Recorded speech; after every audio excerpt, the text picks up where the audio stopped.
Muy buenas tardes, mis amigas y mis amigos de este subprograma Careo. Don Osvaldo Santana. Don Lito Santana. ¿Cómo se siente? Muy bien. Saludos amigos de Careo. Aquí de nuevo con ustedes y don Lito Santana. Gracias, señor. Yo también me siento bastante bien, satisfecho porque tenemos la oportunidad de saludarlo a todos ustedes, juntarnos una vez más aquí en Careo. Y don Osvaldo, tenemos que comenzar con una noticia que, aunque tiene ya su tiempecito, fue el pasado lunes. Un hecho, más que una noticia, pues ya realmente no es noticia. Un hecho, sí. La muerte de Orlando Jorge Mera, un hombre que, a pesar de su juventud, viene o venía en la memoria del pueblo dominicano por lo que fue su historia. A veces se me va a hacer difícil decir como si estuviéramos hablando de él en presente o en pasado, porque era hijo del expresidente Salvador Jorge Blanco, y en una tradición en que los presidentes no andan tanto con los muchachos, como se da en República Dominicana, con sus hijos. Salvador Jorge Blanco siempre andaba con esos dos muchachitos, Orlando y Leticia. Leticia también se fue por la parte del derecho. La conocí litigando en esos procesos que se dieron después de la salida de su padre del poder. Y Orlando se fue entonces por la parte de abogado, pero más que político. Un hombre que llegó a escalar rápidamente en el Partido Revolucionario Dominicano primero y luego en el Partido Revolucionario Moderno. Él tuvo la decisión de irse con el grupo aquel de Abinader e Hipólito Mejía cuando se separaron tras las elecciones del 2012 de Miguel Vargas y el Partido Revolucionario Dominicano. ¿Quién no se sorprendió? Un hombre que acababa incluso de poner un tuit con la muerte de una de las mujeres que más marcaron el Partido Revolucionario Dominicano, doña Leonor Sánchez Baret, hermana o miembro, para decir así, de una familia de PRDistas desde los tiempos aquellos de Peña Gómez, Antonio Guzmán, Vicente Sánchez Baret, un hombre que llegó a ser, creo que, secretario de Interior y Policía en el gobierno de Antonio Guzmán. Y él había lamentado la muerte de esa señora, ya con muchos años, y de repente veo una, 2, 3 horas más tarde que el fallecido era él. Triste noticia, Osvaldo, que ha sacudido el país, hasta en el exterior también. Muchos gobiernos de América se han enviado mensajes de solidaridad a la República Dominicana. No solo fue el Orlando ser humano, ¿verdad? Que era él. Su trato afable, sencillo, cordial. Yo tuve, podría decir, hasta el honor de conocerlo porque, bueno, desde muchachito, porque cuando su padre era senador, yo cubría el Congreso, cubría el Senado, y desde entonces establecí una relación profesional con don Salvador Jorge Blanco. Y igual, una persona extremadamente sencilla, y eso se trasladó luego que uno veía a estos muchachos ahí, en la familia, porque por la misma naturaleza del oficio, uno terminaba en la residencia de algunos tipos de liderazgos.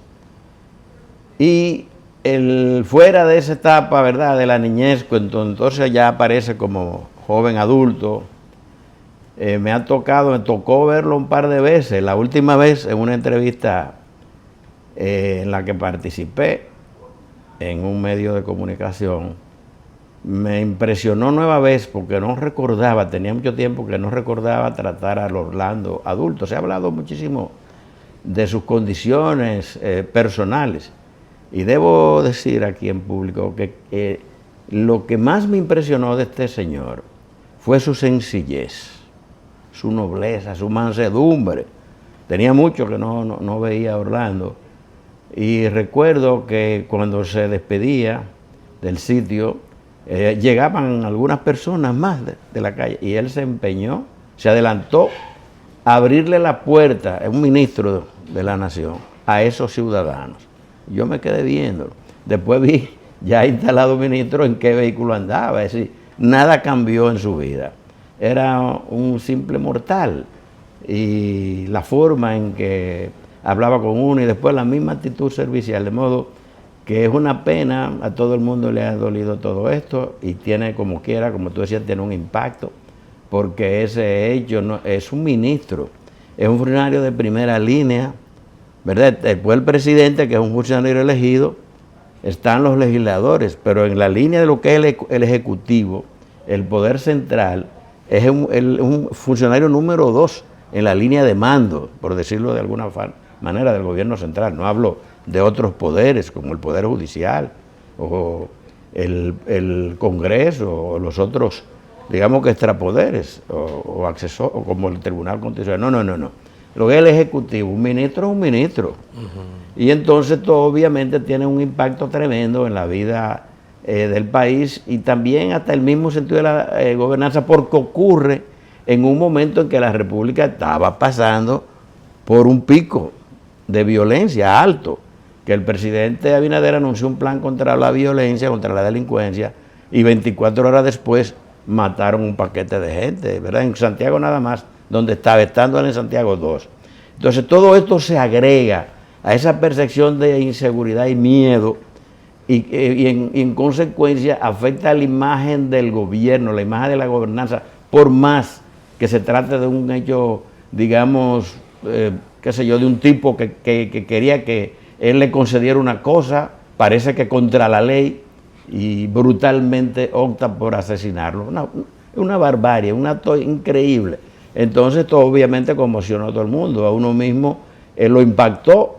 Pues somos profesionales de la comunicación, pero somos seres humanos, y la verdad es que por varios días no nos explicábamos por qué tenía que terminar eso, y el mismo Orlando de esa manera, por qué ese individuo tenía que llegar a esos términos. Tiempo de la primera pausa comercial. Cuando regresemos, siguen los comentarios aquí en su programa Careo.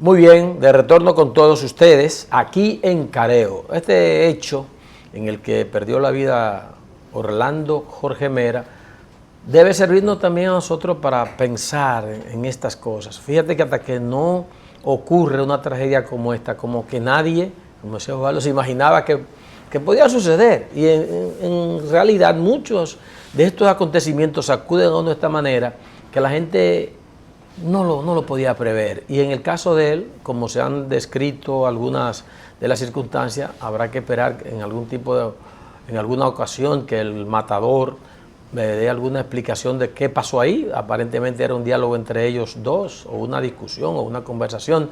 No se sabe, pero yo sí creo, Osvaldo, mis amigas y mis amigos, que son las alertas. Es una pena que haya sido un hecho como este, pero son las alertas. Lo voy a enfocar primero por el tema del Estado, la seguridad. Yo recuerdo que en una ocasión tuve el chance de hablar con un compoblano que era de la seguridad del doctor Leonel Fernández, en el año 97 por ahí. Y un día me lo encontré, yo lo veía de lejos, yo, como dice Osvaldo, estaba cubriendo, trabajaba yo para el periódico El Siglo, y lo vi, listo, en un movimiento de eso. Después nos vimos más al paso. Y yo le dije, trabajo difícil, si tú no sabes nada. Todos queremos estar ahí, pero cuando vamos a enfocarnos en esto, no es fácil. Y me dijo, ¿cómo así? Le dije, es que uno sale del cuartel o de la formación militar que se hace con la idea de que ese día van a matar al presidente. ¿Cómo? Sí, porque es que uno tiene que estar a la expectativa de eso. Para nosotros, cada día es que estamos salvando al presidente de un atentado. Y me impactó eso fue en el 96. Te estoy hablando de unos años. Pero es que esa es la historia de la humanidad. Y los presidentes o los jefes de Estado siempre son, y hasta los reyes, siempre han sido potenciales víctimas. Entonces, el Estado, sus instrumentos, sus organismos tienen que garantizar la seguridad. Pero en este caso, ¿qué pasó ahí? Entonces, no entiende. ¿Qué pasó? Porque él, por el rango de nivel en el funcionariado del gobierno, tenía su respectiva seguridad, pero viene el detalle, que es la otra parte, de que entró fue un amigo.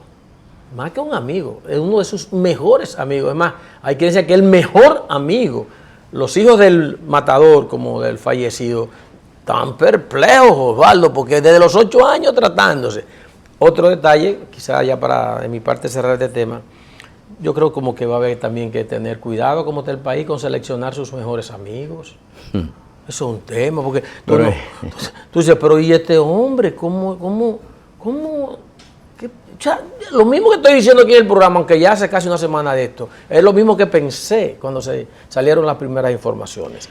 De modo que expresarle nuestro pésame, nuestro sentir a la familia de Orlando, Jorge Mera, su esposa, sus hijos. Tenía 2, igual que sus padres. Sí, una familia Uno de ellas incluso, la gente dice monja, con una devoción cristiana tremenda, vive en Brasil desde los 9 años en un centro de esto de formación cristiana, devastada. Quizás eso influiría mucho para lo que el perdón ese que a la gente le ha chocado. Sí, le chocó eso, sí. ¿Verdad? Pero bueno, me parece una familia muy cristiana, pero ahora quizás solo faltaría que la gente, por favor, no le sigan dando pábulo al morbo y no dañar, no revictimizar a un hombre que ya está muerto.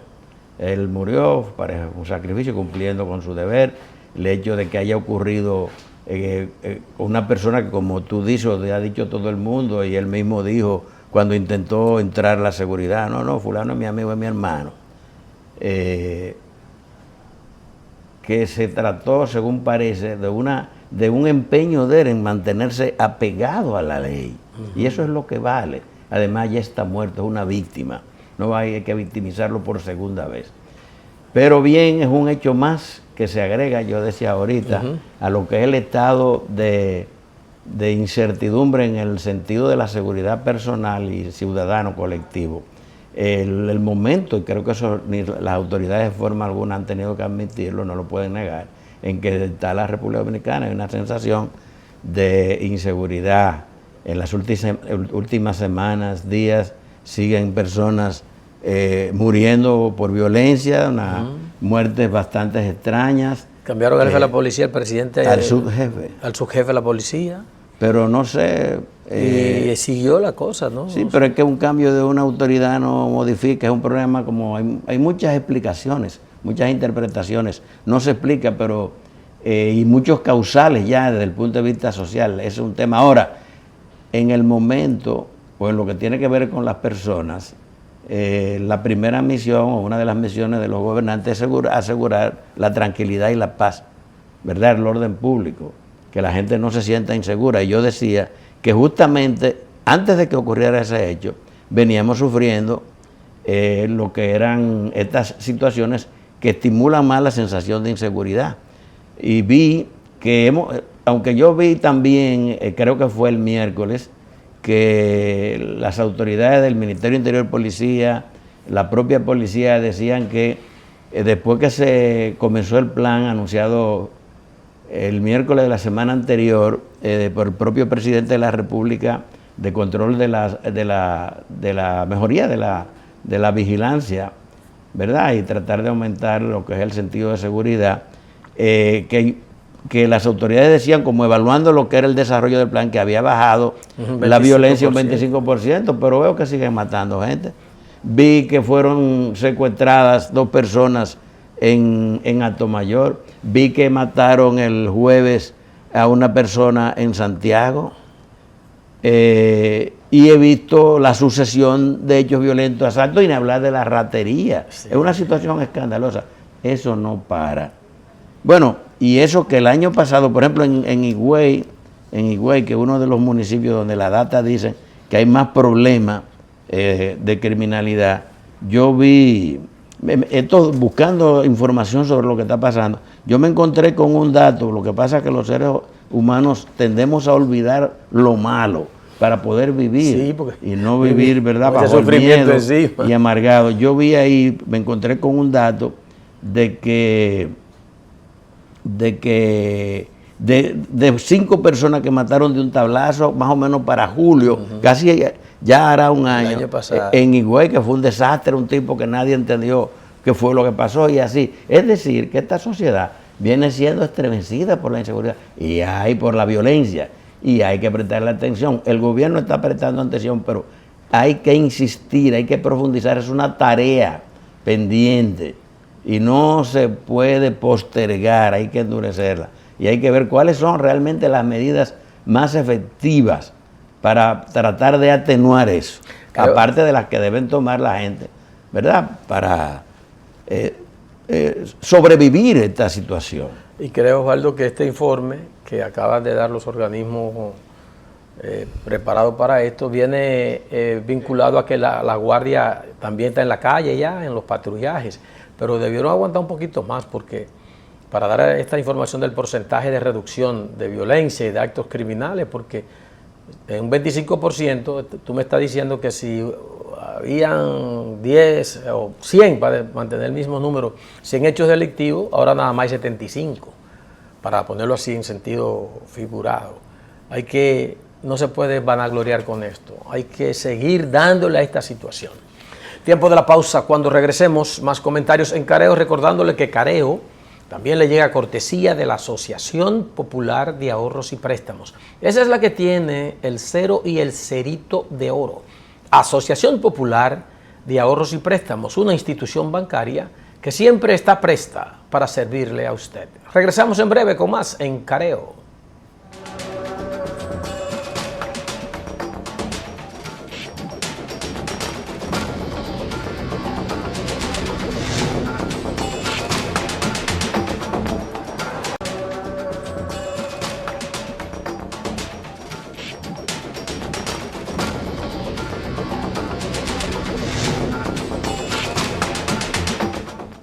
Muy bien, de retorno con todos ustedes en Careo.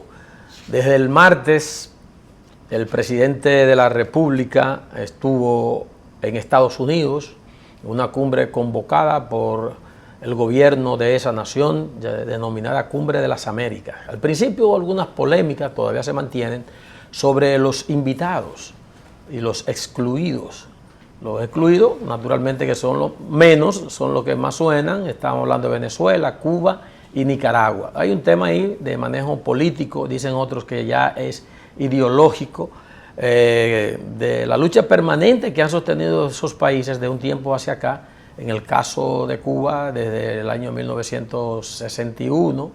En el caso de Venezuela, ha entrado y salido esta situación según se ha movido el gobierno, pero sobre todo después que el presidente Hugo Chávez, ya fallecido, llegó al poder. Y en el caso de Nicaragua, después que Daniel Ortega y Saavedra es presidente de la República con métodos cuestionados, arbitrarios, dictatoriales, que han roto todo lo que fue el esquema de la política en que se fundó el partido que lo tiene en el poder, que fue el Frente Sandinista de Liberación Nacional. Creo que todas las personas, o las personas más interesadas en política de mi edad hacia arriba, llegaron a ser casi sandinistas por solidaridad en contra de una dictadura fatal que manejó ese país, encabezado por Anastasio Somoza Debayle. Entonces, de una u otra manera, uno se sentía identificado con el sandinismo, muchachos como uno en su tiempo, guerrilleros, líderes estudiantiles, sindicales, y llegaron al poder en el 1979 y todo el mundo era sandinista. Por fin, pero este hombre ha desvirtuado todo esto y fue excluido de la cumbre. El presidente nuestro llegó el martes, o sea, era el lunes la convocatoria, pero llegó el martes retrasado por la tragedia. Fuerte Abinader en dos temas planteados. Primero lo de Haití, Osvaldo. Digo, dejen de tanta espuma y un poco de chocolate, todo el mundo hablando con discurso vacío de Haití, es hora de actuar. Y entró por ahí porque llegó a reunirse incluso durante esta actividad con el primer ministro de esa nación. Bueno, esa cumbre para muchos deslucida, porque varios gobernantes no acudieron, comenzando con el presidente de uno de los países más importantes de la región, que es México. El presidente López Obrador cumplió con su palabra, no se torció, no acudió. Otros gobernantes se hicieron representar por funcionarios de menor rango, caso de El Salvador, quizás hasta Guatemala, Bolivia. y parece que Argentina Argentina está en también. esa onda, sí. Es decir, que eso de alguna manera refleja, digamos, lo que es el momento que está viviendo el continente con un Estados Unidos que ha perdido fuerza como líder, pero también por el hecho de que prácticamente todo en la presidencia de Biden y fue una continuidad de la política de Donald Trump, ha manejado los problemas de los estados desde una perspectiva ideológica, dándole vigencia a un asunto que con el proceso de globalización se entendía que había quedado en el pasado. Y es como una continuidad de los tiempos de la Guerra Fría. No hay regímenes fuera de Cuba, que todavía dice que es socialista. No hay una tensión este-oeste. Ahí en este momento la guerra Rusia-Ucrania, pero es un problema focalizado allá que Estados Unidos como potencia se ha tomado para sí.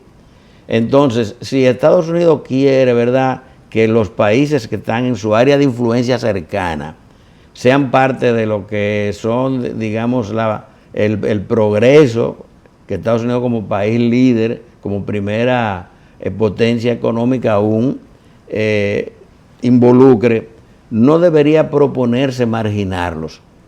Por ejemplo, si él invitara al presidente Maduro y a Venezuela, ¿qué quita? ¿Qué es?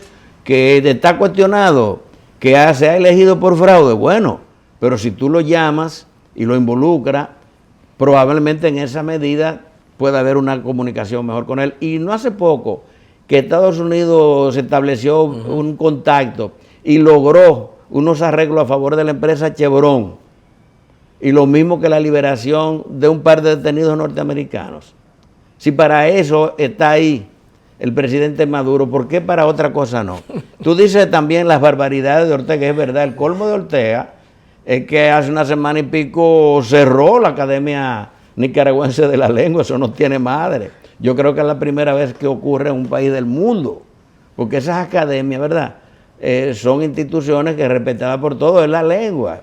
Y es verdad que la lengua también juega un papel, digamos, en lo que es el ejercicio de lo que es la cultura y todo eso, pero es un valor intangible de la humanidad. Tú no puedes perseguir a quienes defienden el lenguaje, ¿verdad?, que es un instrumento que es útil para todo. Y si bien se puede instrumentalizar convenientemente, pero digamos que los administradores, no de la pureza, pero digamos de la vigencia de la lengua, en el caso de nosotros, la lengua española, ¿cómo tú vas a perseguir a esa gente? Por más opositores que sean miembros de ella, pero en fin.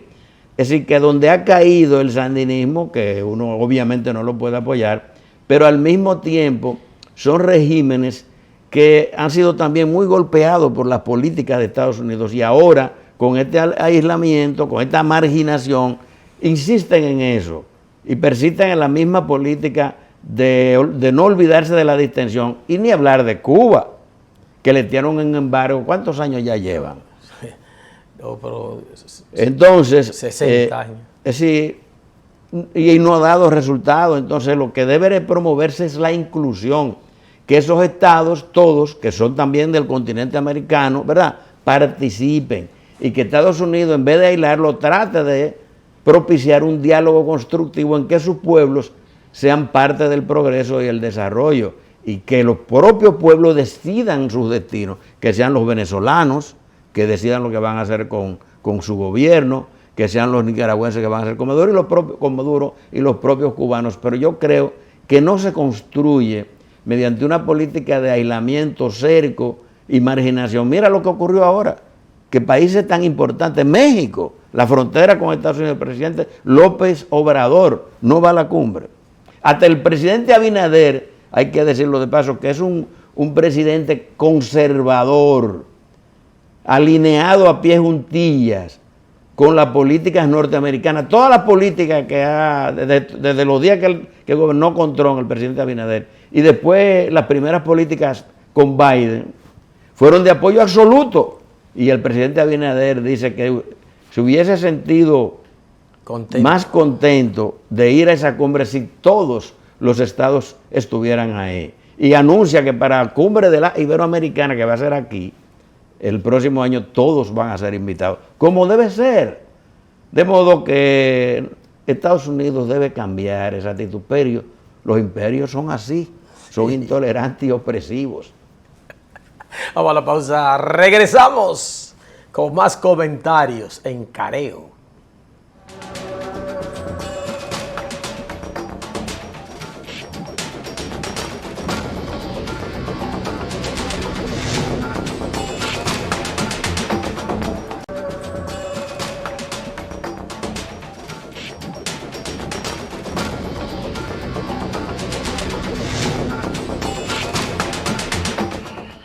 Muy bien, estamos de retorno con todos ustedes aquí en Careo, un servidor Lito Santana y Osvaldo Santana, que le expresamos nuestra satisfacción de poder juntarnos con ustedes.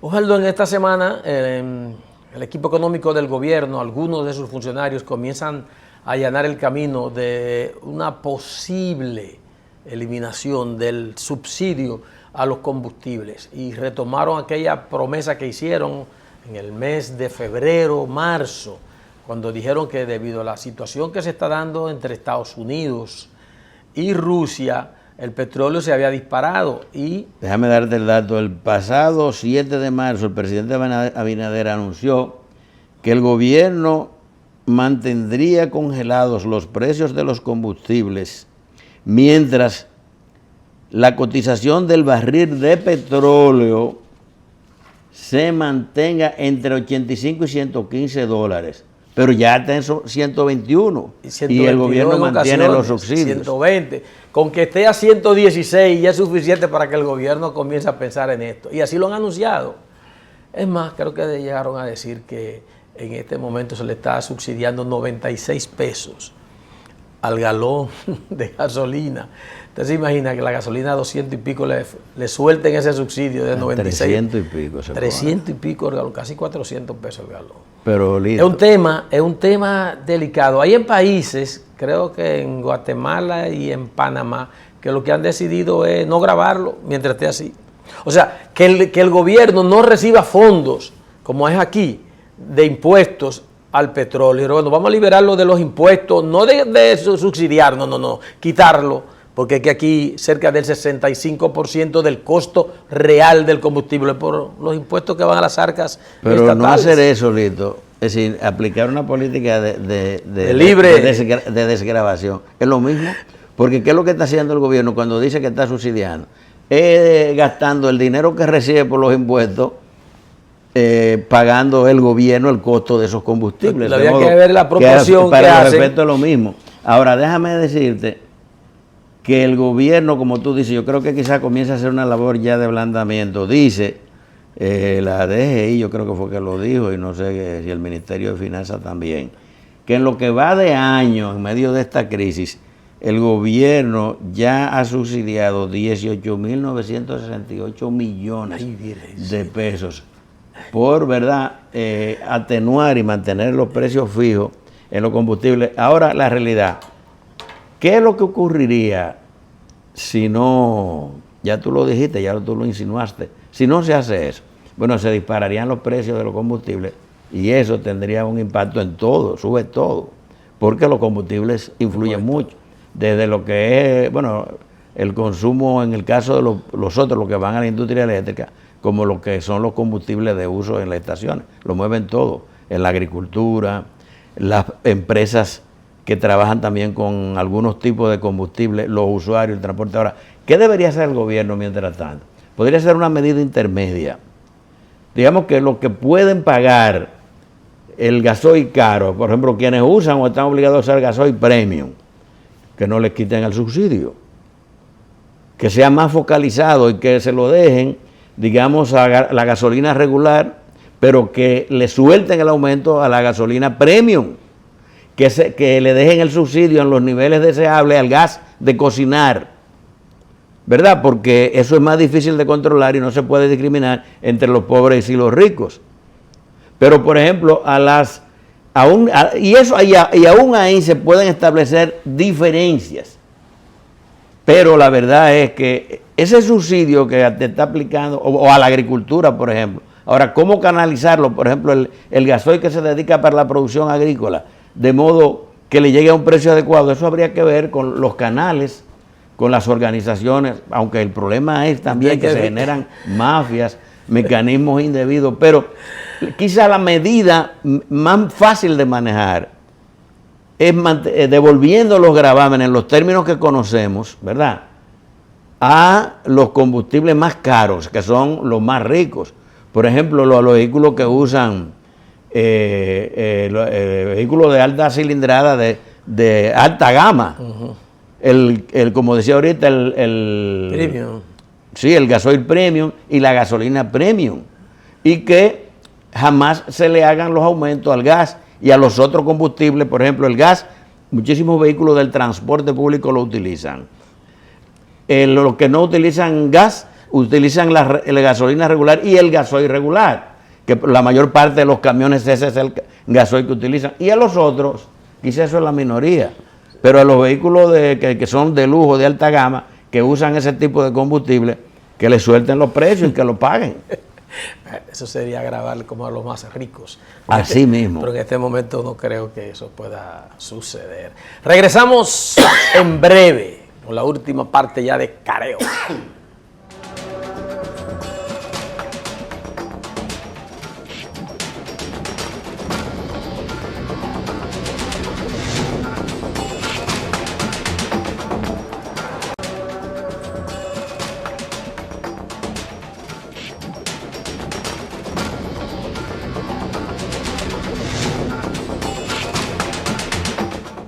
Muy bien, ya de retorno con todos ustedes en Careo.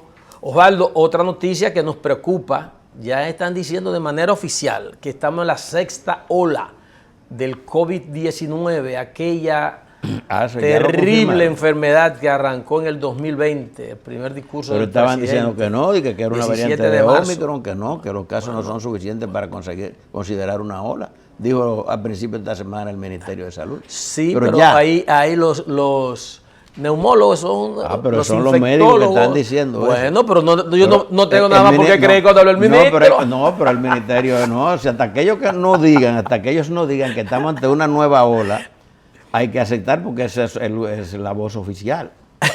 Mientras tanto, lo que sí podemos medir es que los casos, y está ahí, se han disparado. Yo vi al ministro de Agricultura y a otra gente diciendo que la yuca está a 8, la batata a 5. Bueno, ya porque lo digan ellos, yo no lo voy a creer. Yo lo creo cuando lo vea ahí en el supermercado o en la guaguita anunciadora. Pero el hecho es que el COVID, señores, el jueves me sorprendió 800 casos en un día. Y la positividad subiendo, 10, 11, 12. Estaba por debajo de 1 hace apenas 2 meses. Y de nuevo, el alerta, los consejos, se están dañando, Osvaldo, se están casi venciendo, más de 2.500 millones de pesos, millones de vacunas. No. En 2.000 dosis de vacuna, una relación ahí cercana. ¿Cómo es posible? Entonces, porque según reportan también los organismos, la mayoría de la gente que se sigue infectando o que le está dando más difícil. 2.200.000 dosis de Pfizer. Equivalente a 2.500 millones de pesos en pérdidas. La Pfizer ha dicho que puede incluso, para otra o la AstraZeneca, que no ha podido entregar, a reponerle medicamentos y otras cosas. Pero yo tengo una confusión, son 3 millones de dosis de vacuna de Pfizer, por un costo, ahí voy, de 2.200 millones de pesos. Como exactamente. Entonces, ¿qué es lo que pasa? Señores, hay gente todavía que se niega a vacunarse, yo no entiendo. Incluso gente que... Se dio un caso muy doloroso de una persona que se negó a vacunarse, se enfermó y se murió. Muy penoso. Apenas tú dices, pero da pena, pero no ni siquiera tanto por el que decide morir de esa manera, sino por lo que deja a las personas afectadas. Eso es una realidad. Busquen los números. Los más golpeados por el virus es los que no se han vacunado o no han completado, Osvaldo, el ciclo de las vacunas. Y ahora estamos en un momento mucho más complicado. ¿Tú sabes por qué? Porque como la gente más o menos tiene el dato de lo que hay que hacer, porque antes nadie sabía, ni los médicos sabían cómo enfrentar la COVID. Pero ya la gente conoce, ¿verdad? Más o menos el protocolo en casa y para el tratamiento, aparte de que hay que ir al médico, ¿verdad? Pero como es así, y además están las pruebas que la gente se hace en el hogar, de bajo costo. Entonces, eso explica precisamente que las cifras que están ofreciendo las autoridades, como dicen médicos especialistas o médicos que siguen este tema, son mucho más, que hay un subregistro de casos de COVID. Aunque las autoridades digan que no, yo creo que nosotros sí podemos decir que estamos en una nueva una secta ola. Sí, no sé si secta, pero sí, dicen así, que están subiendo, denunciaron. Al día viernes, ¿tú sabes cuántos nuevos casos había?